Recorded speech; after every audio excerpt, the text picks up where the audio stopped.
Hello student, welcome to education the only weapon. तो आज की वीडियो में हम DTPL-SB-PRT के लिए अपनी CDP की जो क्लास है वो कंटिन्यू करेंगे। कल की वीडियो में हमने लैंग्वेज से रिलेटेड चीज़ें देखी थी, जो टूल्स होते हैं, जो बहुत सारे रूल रेगुलेशन होते हैं, वो देखे थे हमने। तो आज की वीडियो में हम देखने वाले हैं लैंग्वेज और उससे रिलेटेड जो थॉट हैं, जो कि चाइल्ड डेवलपमेंट की थ्योरी देने वाले बहुत सारे साइकोलॉजिस्ट ने लैंग्वेज के डेवलपमेंट, किस तरह से ह्यूमन बीइंग में लैंग्वेज डेवलप होता है, उसको लेकर के अपनी बहुत सारी विचार दिए हैं। तो उसको हम देखेंगे। सबसे पहले एक छोटी सी बात कि मान लीजिए कोई छोटा बच्चा है, मान लीजिए रूही नाम की लड़की है। उसके पास उसके पापा ने उसको क्या दिया था, टॉफ़ी का बॉक्स दिया था। अब वो उसको बॉक्स नहीं मिल रहा है, तो वो क्या करेगी, वो ऐसे बोलते हुए आएगी कि मेरे पापा ने मुझे पिंक कलर की टॉफ़ी वाली बॉक्स दी थी, वो मैंने कहाँ रख दिया। वो ऐसे बोलते हुए आएगी, वो अपना सामान ढूंढ रही है और मुंह से ऐसे आवाज़ निकालते हुए बोलते हुए देख रही है, मतलब ढूंढ रही है चीज़ों को। तो ये क्या है, ये उसका खुद से बात करना, वहाँ कोई तीसरा पर्सन नहीं है, वो खुद से ही बात कर रही है।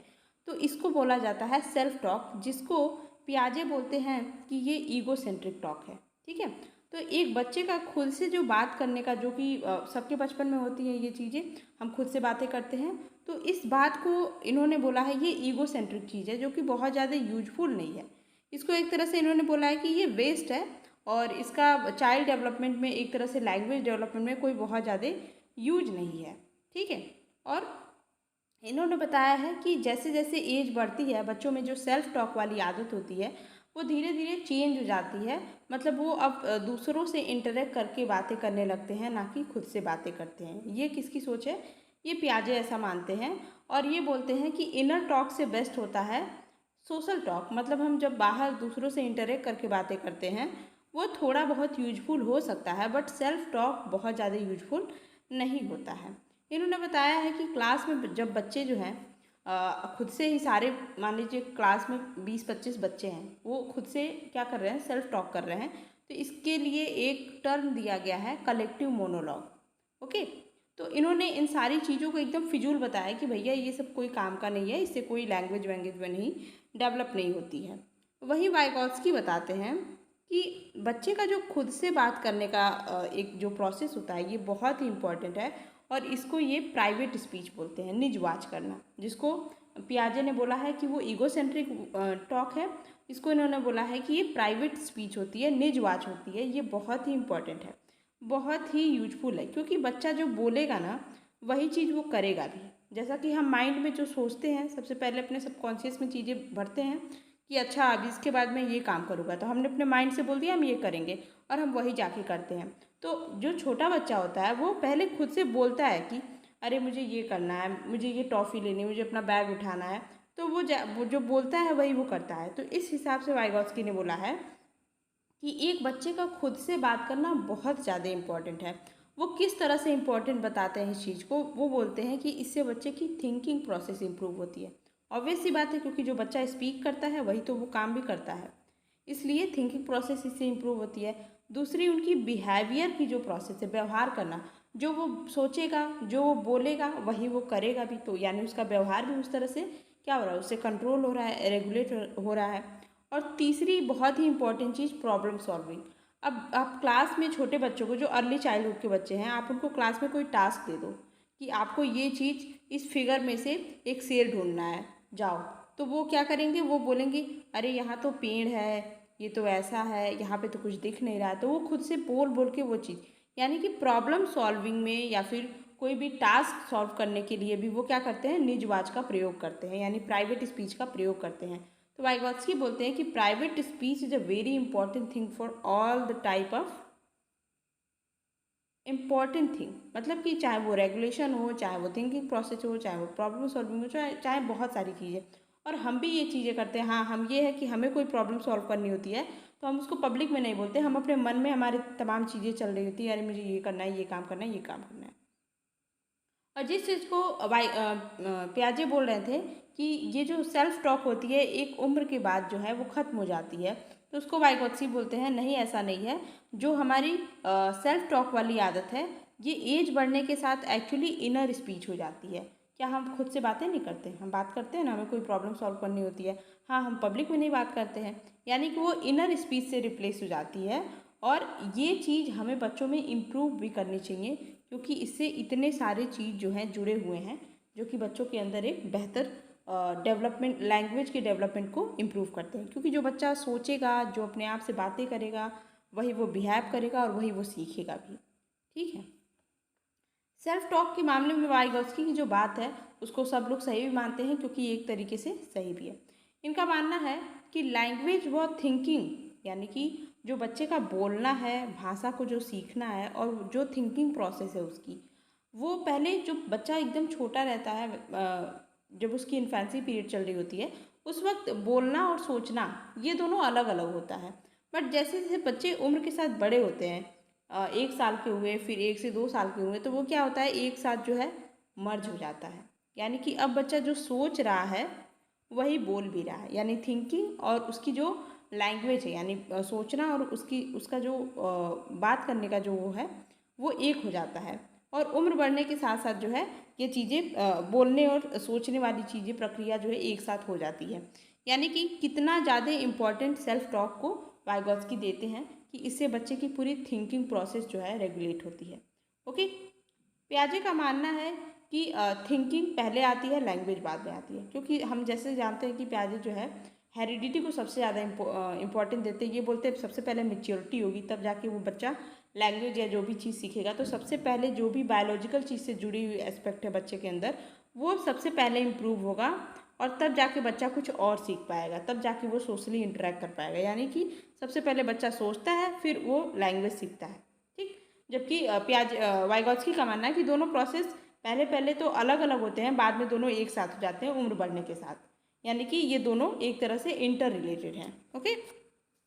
लैंग्वेज को लेकर के स्कीनर और बैंड्यूरा ने भी अपने थॉट दिए हैं। अब हम बात करते हैं बच्चों में लैंग्वेज डेवलपमेंट के लिए सबसे बेस्ट थ्योरी देने वाले चॉम्स्की को।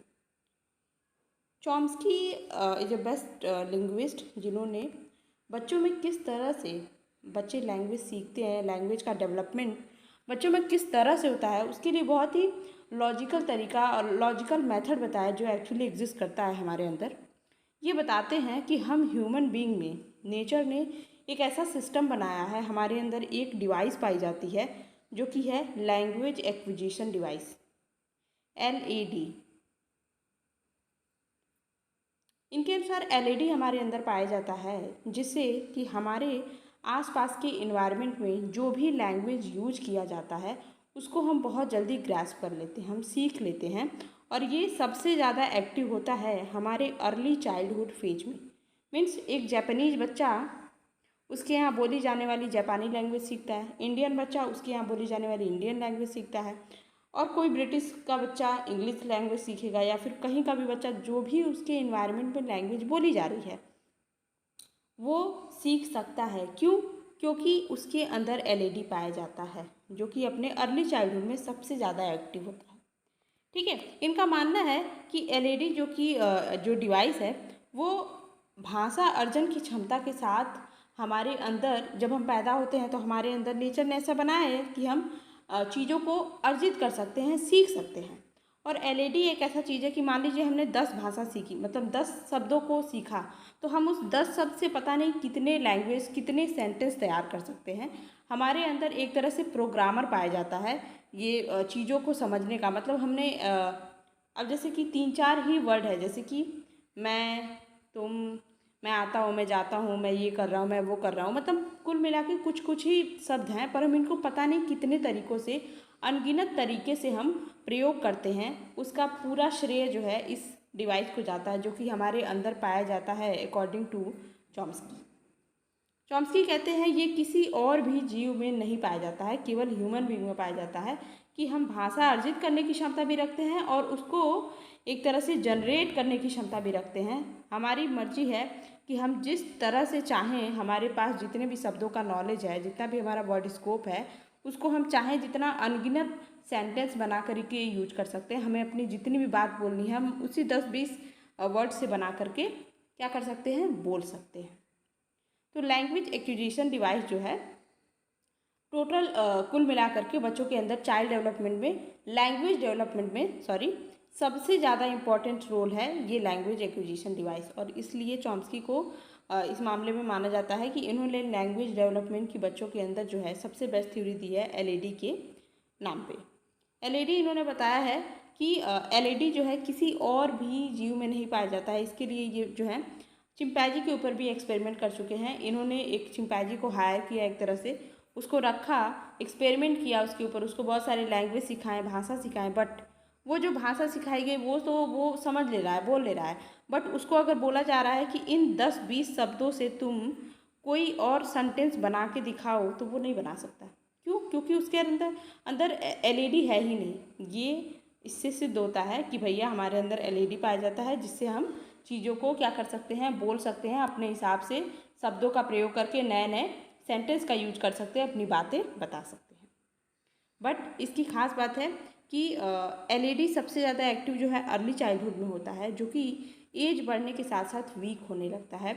इसलिए चॉम्स्की बोलते हैं कि एक ह्यूमन बीइंग में लैंग्वेज को अर्जन करने की जो क्षमता होती है ना, वो सबसे बेस्ट टाइमिंग उसकी अर्ली चाइल्डहुड होती है। ठीक है, इस एज में बच्चे सबसे तेज़ी से लैंग्वेज एक्वायर करते हैं। लैंग्वेज को लेकर के स्कीनर भी अपनी थ्योरी देते हैं। वो बताते हैं कि लैंग्वेज रीइंफोर्समेंट से सीखी जा सकती है।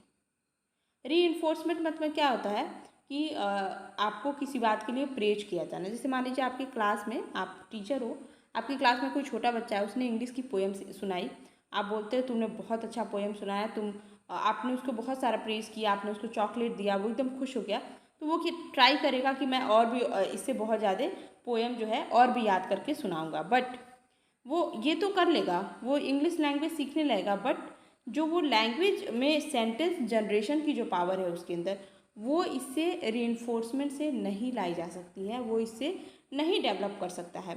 तो रीइंफोर्समेंट भी केवल ह्यूमन बीइंग के अंदर ही डेवलप की जा सकती है, क्योंकि उसके अंदर एलईडी पाया जाता है। ये किसी और जीव में नहीं पाया जाता है एलईडी, ऐसा मानना है। ठीक, बेंड्यूरा कहते हैं कि लैंग्वेज जो है सोशल इंटरेक्शन करके सीखी जा सकती है। मतलब स्कीनर और बेंड्यूरा दोनों मानते हैं कि लैंग्वेज को हम सोशल इंटरेक्शन से सीख सकते हैं। दोनों बातें सही हैं, बट बेंड्यूरा कहते हैं कि लैंग्वेज नकल करके सीखी जा सकती है। ये दोनों एक रीइंफोर्समेंट की बात करते हैं, एक इमिटेशन पे भी बात करते हैं, पर किस तरह से लैंग्वेज का डेवलपमेंट होता है वो बात ये नहीं करते हैं। इसलिए लैंग्वेज डेवलपमेंट की थ्योरी को लेकर के चॉम्स्की की थ्योरी सबसे बेस्ट मानी जाती है। और इसमें इनकी थ्योरी पे ये पूछा जाता है क्वेश्चन कि भाई भाषा अर्जन की क्षमता वाला जो कॉन्सेप्ट है वो किस साइकोलॉजिस्ट ने दिया है, तो he is the one Chomsky. ठीक है, आई होप मैं आपको बातें समझा पाई हूँ जो मैं कहना चाह रही। तो हमने ये लैंग्वेज डेवलपमेंट की चीज़ें देख ली कि लैंग्वेज का डेवलपमेंट एक ह्यूमन बीइंग में कैसे होता है, क्या चीज़ें होती हैं। तो यहाँ की क्लास यहीं समाप्त होती है, और पढ़ाई करते रहें। Best of luck.